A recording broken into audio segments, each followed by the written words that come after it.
Interest rates, renewals, home equity, first-time buyers, the mortgage world is changing fast. So what do you really need to know? Today's guest is a former banker turned mortgage broker who knows how to solve even the trickiest of mortgage puzzles. And he's here to give us honest, real-world advice that could save you thousands of dollars. Welcome back. I'm Tracy Mullin, and today I'm joined by Michael Pasquarelli, an experienced mortgage broker with nearly 20 years in the financial world. He's a former premier relationship manager at HSBC, a former mortgage specialist at TD, and now he's on a mission to give clients real solutions. Michael, thank you for joining me today. I really appreciate it. Thank you so much for having me. You're welcome. This has been such a topsy-turvy world this year in real estate and in mortgages. Let's just first talk a bit about the economy and what's happening out there. What's your take on what's going on right now? Yeah, it's Canada's not doing great. It could definitely be doing a lot better. And as a result, we need interest rate cuts. I talk to a lot of people on a regular basis. So I'm on the ground hearing and seeing what a lot of Canadians are going through. And cash is tight for a lot of them right now. Yeah, cash flow is like the biggest indicator that we're seeing right now is people are calling me because they don't know where to turn. They don't know what to do next. So we're sending a lot of our clients to you to get some support and some advice. Can you just take me through how you would support someone that's not sure whether they should refinance or sell? Yeah, I take a different approach to every client. I'll usually start by asking them what their goal is. Most of them have an idea what the underlying issue is. And then there's a series of questions that I'll ask to really do a deep dive into what's causing them stress in their life from a financial point of view, and then how can we solve it, and then go from there. Okay. One interesting thing for me that I find is that clients are still going old school. They're still going to the bank and spending an hour with a banker and then coming out and still not getting pre-approved. Can you tell people how simple it is for them to get pre-approved for a mortgage and get a better rate by calling a mortgage broker? Oh, it's so easy. And we really streamline the process. When I say we, it's Grace, my colleague, and myself. And so sometimes it can seem a little overwhelming because we ask for a lot of documents up front. But after you plow through all the documents, it's really smooth sailing from there. But yeah, I can give you a really good and close indication of what you'll qualify for before you even give me your documents. It's kind of like looking under the hood of your car. So getting all those documents and pulling your credit score are just making sure that we don't leave anything, up to chance or any details unseen. Well, that's what I'm finding. What happens at the bank is that people will go and they'll not even have their credit scores, or they won't get an actual pre-approval to buy a home, and then they come to us for their search. And we find that they haven't even given their documents to the bank yet, which to us is a big indication that they're really not pre-approved. And also, sometimes consumers are telling people that they make $80,000 a year, but really $15,000 of that is overtime. Would the overtime actually count towards someone's mortgage pre-approval? It counts as long as you have a consistent 2-year average of overtime.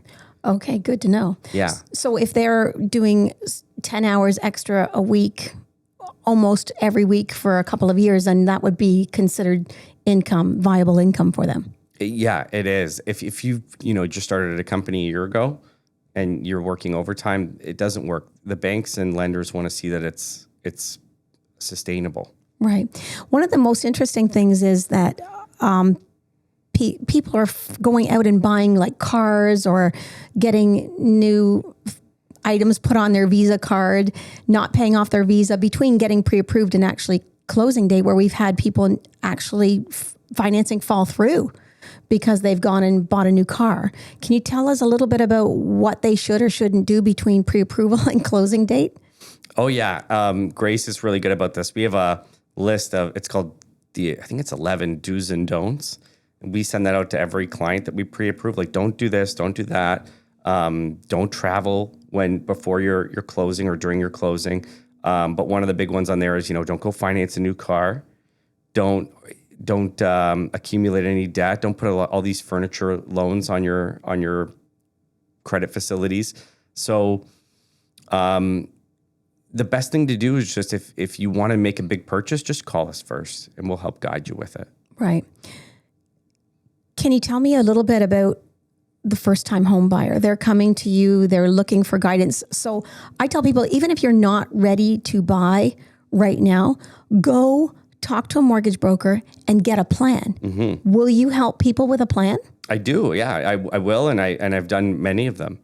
And it's huge. You should have a plan. Even if it doesn't work right now, at least we'll give you a plan that you can work towards over the next year or 2 years. And, it's better to have a plan than no plan. Right. So give me an idea of how that would work. So say I got a great job, I have good income, I have a pretty good credit score, and I only have $10,000 saved, let's say. What kind of plan would you give someone like me to help me get ready to buy?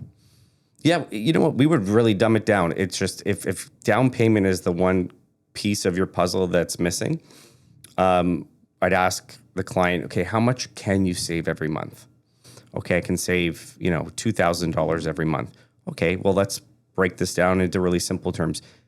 You save $2,000 every month, and after a year, that's $24,000. After 2 years, it's $48,000. So maybe after a year, $24,000 plus what you have already saved up is maybe enough to get you into the home you want or a starter home or something. So just putting a plan in place. Maybe it's not something you want to do. It's not something that you want to invest because you don't want it to lose its value before you're ready to buy, but just put it away. And if you can be a little bit more aggressive and cut back on buying stuff that you don't need, then even better. Let's talk about all that stuff that people are buying on Amazon or, they're looking to buy a home and yet they're still buying a lot of things that they don't really need. Do you have any advice for young buyers or even consumers now that are buying too much stuff and not being able to save for a down payment? Yeah, stop buying stuff. That's simple. Just stop buying stuff. Yeah. This stuff doesn't make you happy. No. I think that a lot of young people, they see people with stuff and, nice things. But at the end of the day, it really doesn't make any difference in your happiness. So why buy it? Well, they're saying that that's one thing about social media now. We're always trying to keep up with the Joneses and we're watching the trips that people go on and the items that they're buying. And it's really creating havoc in the minds of, young people especially. Yeah. I used to like buying stuff too. And now it's not about stuff for me. It's just about spending time with the people I love. Yeah. My hubby taught me one really important thing that we were talking about earlier today. And then that's let's just say you want to buy a $1,000 phone. That phone really costs you $2,000 because you need to earn $2,000 to be able to buy that $1,000 phone. So it's just being more present and more aware. That's probably the best lesson he's taught me is like just being aware that, $10,000 hot tub is really $20,000 to buy that hot tub. Not to mention all the financing costs if you're not actually paying for it with cash. It's a beautiful way to look at things. Yeah. It's made a difference in my spending. It's really allowed me to kind of slow down and think about whether or not I need that actual item that I thought I wanted. And I start calculating, if I'm not paying cash for it, it's going on my credit card. Am I going to be able to pay the balance off? So it's just really caused me to have pause and make better spending decisions for sure. So I hope that helps somebody out there. I hope it really helps somebody. Yeah. When people ask me what I want for Christmas or my birthday, I have such a hard time telling people, I'm like, you know what? I need new barbecue tongs. Like I don't really have a long list of things that I want. No. So can we talk a little bit about RRSP money for first-time buyers? I was kind of shocked the other day when I heard how much people can actually put towards a new mortgage. So can you share a little bit about what they can take out of their RRSP? Yeah, you can take out, if you're a first-time home buyer, you can take out up to $35,000 per person. It's tax-free. You do have to repay it to yourself, to your own RRSP, but you can do it over a period, I think it's 10 years. Don't quote me on that. I don't work in the RRSP world anymore. Right. I did that for a long time. But the first home savings account is an even better vehicle than the RRSP. Tell us a bit about that. Yeah. So It's a really cool product. It combines the benefits of an RSP. So anything you put in, it's a deduction on your taxes. So it's almost like, let's say you put $5,000 in your RSP. If you made $5,000, you pay income tax on $5,000. So when you put in your RSP, it's like you get that income tax back that you would have paid on it when you file your taxes. So it has that feature. And then any gains that you make on the first home savings account are totally tax-free too, which is like the TFSA. Which is great. And I still hear like young people who are opening it like, well, it's only $8,000. And I used to hear that about the TFSA too. When it first came out, I was just like a 19-year-old teller when the TFSA came out and the limit was like $5,000. And everyone's like, oh, it's only $5,000. But every year they increase it, it goes from 5 to 10. And then there were some years where it was like, oh, it goes from 5,000 or 10,000 to 17,000, but it grows each year. Right. So let's pretend I'm a first-time buyer and I'm getting married, or I'm getting not married. I'm buying a house with my spouse. So I can use up to $35,000 on my RSP and he can use up to $35,000 on his RSP. Is there a max on the first-time home buyer account that you were talking about? Yeah, I think the max right now is 8,000. Right. And so if you're getting, let's say, a gift from family for your down payment, or you just have, let's call it 35,000 in your savings account, talk to your accountant and say, what's my RSP contribution room? Throw it in there. If you know you're not going to buy for a few months, it needs to be in there for 90 days. And then you'll get a big tax refund from the government when you file your taxes. And then you can still take it out for your first home, for your first time purchase. That's amazing. Yeah. I didn't know that. So that's really great news. Mm-hmm. And so let's talk a little bit about the mindset that we're hearing from young people who, they're either struggling to get jobs right now. They're struggling to save money. And it's heartbreaking to watch the young people. But what advice do you have for young people right now that maybe they're not ready yet anyways, but maybe they want to be ready in 3 or 4 years? Like, do you have any mindset advice or any advice for them to start saving their money? Yeah, I'd say have a positive outlook on life. Don't feel like everyone's out to get you, or it's so hard to get ahead. And I know it's a lot harder now because everything costs a lot more. But like we said about buying stuff, cut back on buying stuff. And I get it. Like if you're young, you're probably not making a lot of money. But as you get older and you progress through your career, you're only going to make more money. We don't really go to work to go backwards. Right. We go to work to, move up and make more money as we progress in our career. And, I started out making like $28,000 a year in the bank, and you only go up from there. So then when you get a partner, or, you move in with someone, 2 incomes is stronger than 1. And so then you become a little bit more financially secure. So it progressively gets better. So don't put too much pressure on yourself to like have everything right now. Right. I don't think any time in human history, you just had everything right away. You kind of progress to that point. Right. And I think the one thing is like, we all had hard times in some respect when we were growing up. Like I remember, being a single mom and putting my debit card in and not being sure if I was going to be able to afford those groceries that day. I've been there. Yeah, we've been there. We know how hard it is to either raise a family, like the stress of raising a family alone and going to work every day.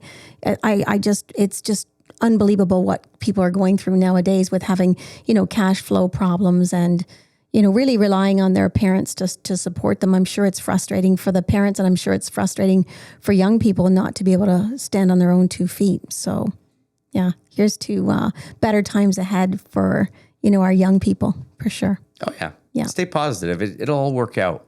Definitely.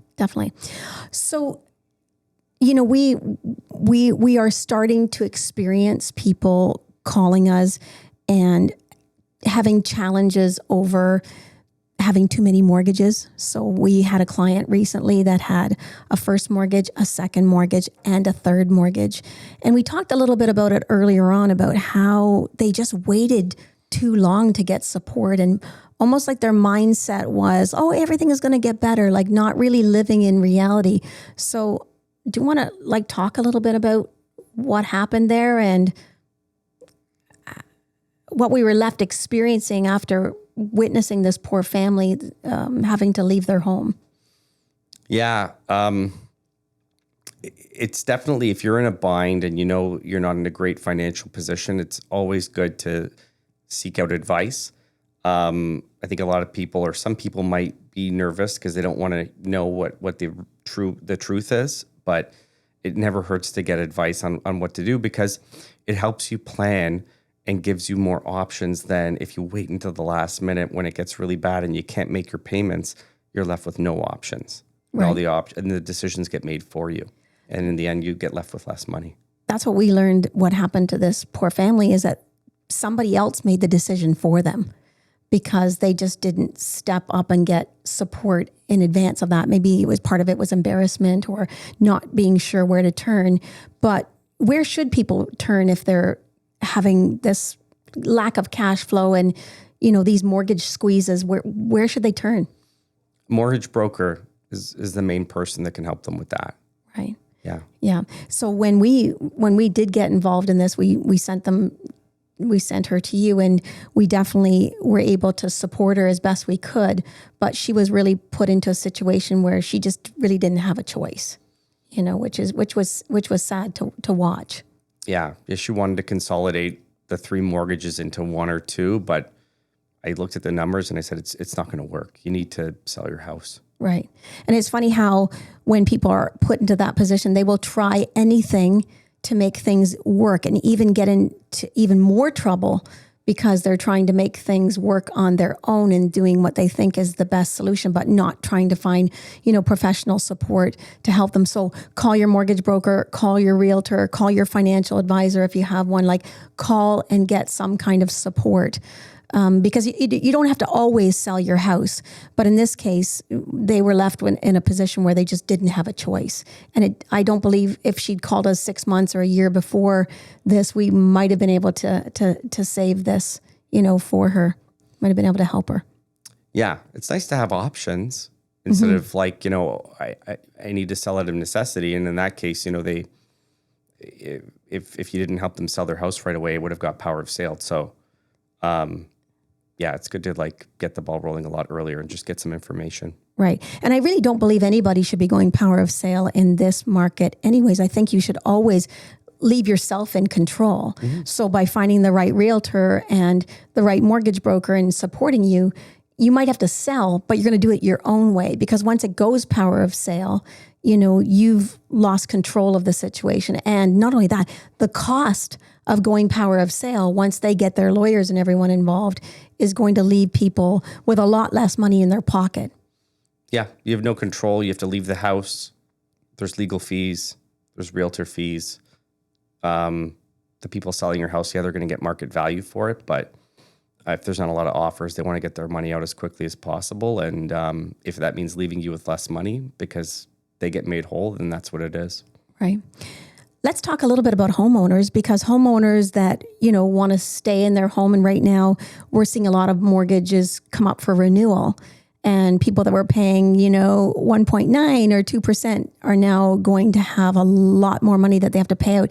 Can we talk about what do people do when they get their renewal from the bank? What's the first thing that they should do when they get that bank notice?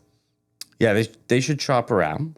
Right. Talking to a mortgage broker helps because we have a good pulse on what's going on in the market, so we can shop around for you.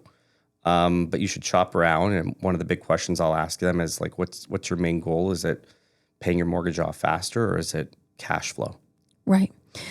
Let's talk about the really important one: fixed mortgages versus variable mortgages. I think people that went variable felt like pissed off at the government of Canada because they said interest rates were not going to go up. They were going to stay low for the longest while. And then all of a sudden they just really shot through the roof. What do you say to people in the market that we're in right now, fixed versus variable, or do you tell people what to do? I gave up telling people what to do a long time ago. I usually preface with saying, Why don't I lay out both options? I don't tell clients to go fixed or variable. You should really go with whatever you're most comfortable with or what's going to help you sleep at night. But I'm going to go over both in detail so that you can make an educated choice on which one you think is best for you. If they ask me what my preference is, I'll tell them, like, if my mortgage was coming due right now, I'd be going with a variable. But that doesn't mean that that's it right for you. Right. Well, let's talk about the other option too. So my youngest daughter, bought a house last year, and she was going to go with a fixed 5.95 fixed rate. And I'm like, no, do the 5-year variable. And her mortgage broker that she had was like, no, like, that's crazy. Nobody does that. But, she's saved so much money doing that. But there's banks that will allow you to take that variable mortgage, and then all of a sudden you decide you want to go fixed in your term. You can just call them up and go fixed. Isn't that the way to go always in a market where we're seeing some declining interest rates? Wouldn't that make more sense for people?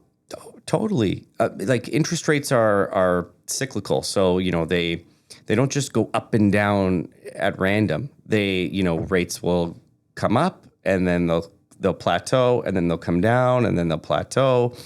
And it really depends on what's happening in the economy. So yeah, if we're in a declining interest rate environment, which is what we're in right now, if you're looking at it like less from an emotional standpoint and more from a like, what's the smart move to do?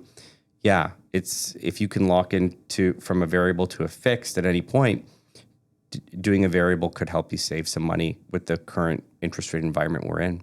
Right. Why? So I guess here's the thing. When people are cautious, it would make more sense that they'd, in some cases, take a fixed rate because they want to know what their mortgage payment is. They want to know what all their payments are going to be. And there are lots of people out there in this world that are cautious people, and that would make sense for them. And then you've got the crazy gamblers that are like, oh, I'm just going to take a variable, and maybe not always understanding, what that looks like. So let me ask you, fixed or variable for yourself? You mean what I have right now? Yeah. Yeah, I have a fixed rate. You have a fixed rate, Mr. I got Cautious. that, though, almost 5 years ago. You were smart. So you're coming up for renewal soon. I should send you to my mortgage broker. Yeah, you should. Michael, is there something that I haven't asked you that you think, you're boots on the ground, so you're getting the calls from consumers asking about mortgages. Is there something that I didn't ask you today that you want people to know about? You know what? If I had to say one thing, I think there's a big shift in the market. It's more people whose mortgages are coming up for renewal, or even people buying homes, are more concerned with what their monthly payments will be versus what their interest rate will be. Wow. Which is kind of how Americans do mortgages, or American consumers, and kind of how we buy or lease cars. Like, most Canadians, when they go lease a car, they're like, what's the monthly payment? Because cash flow is really one of the most important things for maybe 8 or 9 out of 10 Canadians right now. Like, do I have enough money coming in versus the money going out? So it's nice to have a nice interest rate and brag to your friends about it. But if your mortgage is coming up for renewal and your interest rate's shooting up by 2 or 3 times, what's more important is having a payment that's comfortable for you and your family. Because if you're really strained every month and you're negative on your cash flow, you're just going to be adding money on your credit cards and your lines of credit, and you're going backwards because those high interest credit cards are at 21% and your mortgage might be at 4%. So it's better to keep it on your low interest mortgage and have a payment that works for you and your family, especially if you have kids and you have a lot of expenses. Yeah. I never thought about that till now, is that, when you do buy a car, the first thing that you're talking about is like, you don't even look at the rate. You're looking at like, this is what I want for my payment. It's got to be under 500. It's got to be under 600. That's how you're negotiating with the car sales people. I never even thought about that. Yeah. And there's interest rates on cars, but at first I feel like most people don't really look at the interest rate on the car. It's like, how much am I paying every month? Right. Tell me one thing I forgot to mention to you or ask you was, say I'm a homeowner and my mortgage is coming up for renewal in the next little while. What do I need to bring to you to see if you can help me get a better rate than I've got at my bank? Yeah. So if your mortgage is coming up for renewal soon, let's say in 3 or 4 or 5 months, it's good to start the conversation early. Rates look like they're going to be coming down. So It's not like we're going to lock in a rate for you today and that's going to be your rate, by the time your mortgage matures in 4 months.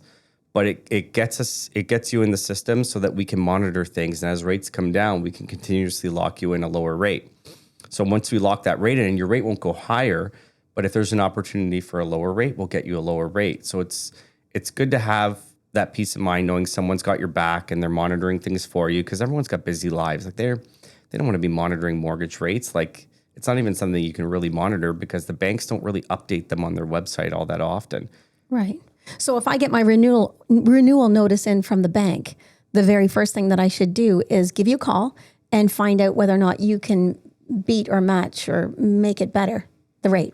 Correct? Yeah. Or correct. the term. Yeah. And it's probably not something you want to like just renew with your bank right away. Like, so this is something interesting that banks do. And I don't agree with it, but banks, a lot of them will say, okay, your mortgage is renewing in 4 months. Here's the rate we can give you today. Do you want to renew? Well, if rates are looking like they're going to continue to come down, why would you renew now and like give up those 4 months of until your renewal? Like you're better to ride it out. And that's why banks do these scare tactics that make you think, oh, I should lock it in now and do it 4 months early.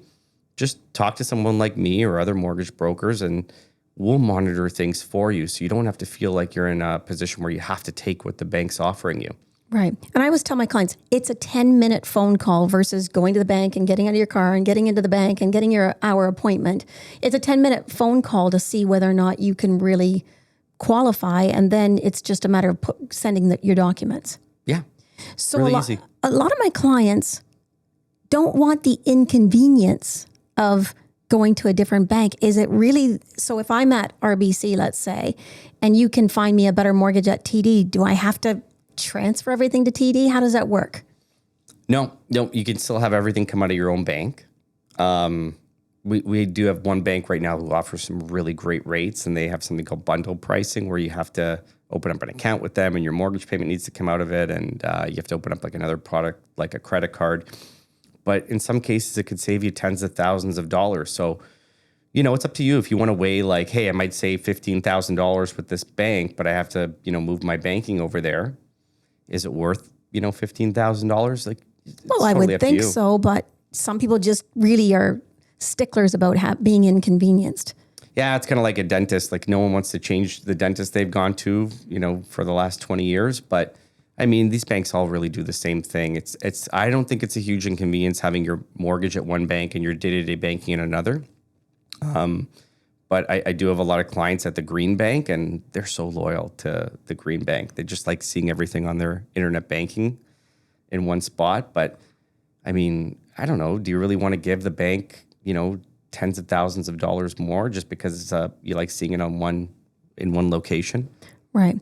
What is a lot of people now have the mortgage plus the home equity line of credit. What do you think about that idea? Oh, it's great. I think everyone, if you have equity in your home, you should have a home equity line of credit. And there's multiple reasons, but I think the big reason is when you need the home equity line of credit, when you really, really need the home equity line of credit, that's typically when you can't get one. Can I tell you a story? Mm-hmm. So I have a friend who was laid off in her late 50s. She had a cottage and a house. Both had no mortgages on it and no line of credit on it.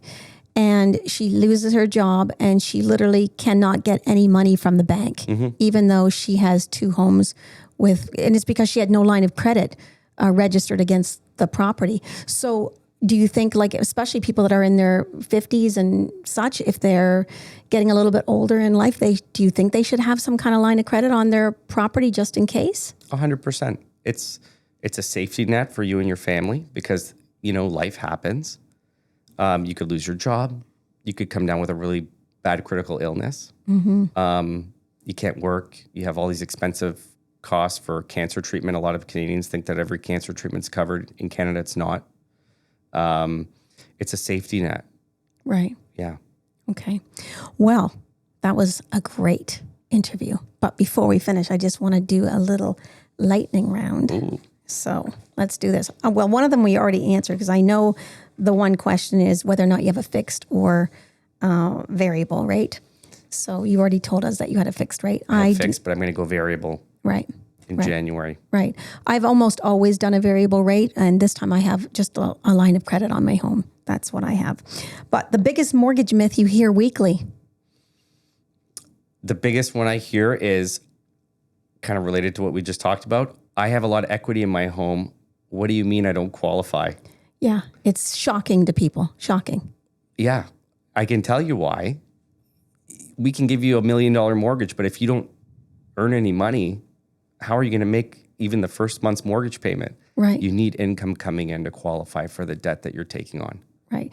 My hubby gets so mad about this because his daughter has a better credit rating than he does, because he doesn't have income coming in anymore. He sold his business a long time ago. So he literally, even though he has investments and he has money in his account, he literally can't get money from the bank, and it just drives him crazy.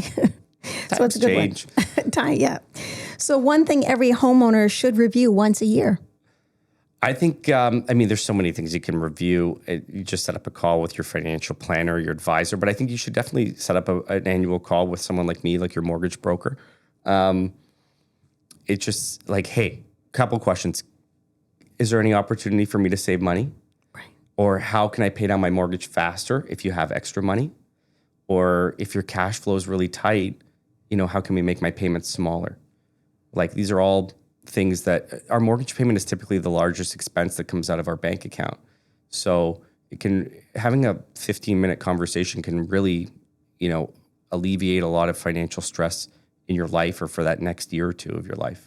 Well, I think that's really important. So somebody that's listening now that's having a cash flow crunch, which a lot of people are doing, would it just take 5 minutes on the phone to call someone and like a mortgage broker and find out how they can support you in getting your payments down? Yeah, maybe 10 or 15 minutes. Yeah. Okay. It would really help. 10 or 15. Yeah, 10 Inconvenience. 15. Yeah. What's harder, mortgage underwriting or coaching hockey? Because you do have young kids, and you're coaching their hockey team, right? Your sons? Yeah. Yeah. Yeah, and my daughter's on the same team. I'd say coaching hockey is maybe harder just because, Grace does all of my underwriting. Right. So I'm more just like checking over what she did, and she's amazing. So the hockey's harder, but a lot more fun. Right. Yeah. And how old are the kids? My daughter's 4 and my son's 6. Oh my God. So that's really coaching like little ones. That's littles. Yeah. Yeah, they're little, but it's a lot of fun, and you get pulled in so many different directions. But I'm just like, okay, Mike, just breathe, and whatever they need, let's just hear them out, and then we could do a whole podcast just on parenting and coaching and the relationship that parents are having now with their coaches, and trying to get the kids to be a lot like them. We could do a whole podcast on that, but we won't. Oh, a whole one. It's fun. What's one lesson that your kids have taught you? They've really taught me to be goofy again. Very good. Yeah, it's fun. Yeah, I'm a little goofy too. I like being goofy. Well, I have 4 grandkids, so if you're not goofy when they come over, then there's trouble. Yeah, you got to have a little bit of fun with the kids. Life can be so serious. You got to have a little bit of fun and be a little goofy, even with the adults in the room. I agree. Well, thank you very much, Michael. Can you give everyone your phone number and how would they reach you on email or socials? And we'll put it up on the screen as well, but if you can give it to them. Yeah, you can reach me at 647-274-2069. The email's a bit long. It's a michael.pasquarelli@cleartrust.ca. It's a very Italian name, as we talked about earlier. It's a little Italian. Yeah. Yeah. If you're a homeowner, a first-time buyer, or someone who just wants a better understanding of their options, Michael's your guy. We'll have all of his info linked in the show notes below. Thanks for listening, and we'll catch you in our next episode.